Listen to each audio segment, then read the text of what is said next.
Arestado ang isang lalaki sa paglabag sa Comprehensive Dangerous Drugs Act of 2002 o RA 9165 sa Barangay Camilmil, Calapan City, Oriental, Mindoro nito lamang ikasyam ng Oktubre taong kasalukuyan.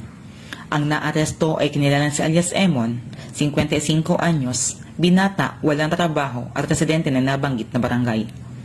Naaresto ang suspect sa isinagawang Joint Drug Buy-Bust Operation ng Calapan City Drug Enforcement Team, Regional and Provincial Drug Enforcement Unit, PNP Drug Enforcement Group, NBI Mimaropa at PDEA Oriental Mindoro.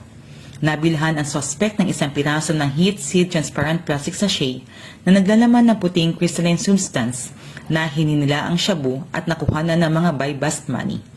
Ang pag-inventaryo, pagkuha ng mga litrato at mga marka ng mga ebidensya at mga nakumpiskang bagay ay ginawa sa lugar kasama mga saksi sa insidente.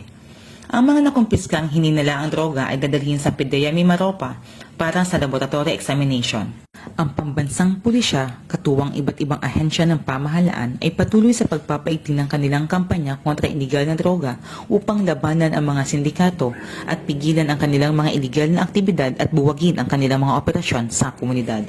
Tuloy po namin gagampanan ang aming sinumpang tungkulin na protektahan ang ating mga mamamayan at tiyakin ang kaayusan sa ating lipunan. Alinsunod sa direktiba ng ating kalihim ng DILG, Secretary Binhar Abalos Jr. at Hepe ng Pambansang Pulisya, Police General Romel Francisco Marbil, ang kapulisan ay mananatiling nakatuon pagpapanatili ng kapayapaan at seguridad ng pamayanan upang itaguyod ang mas ligtas at maunlad na bagong Pilipinas. Sa bagong Pilipinas, ang batas ay pantay-pantay para sa lahat.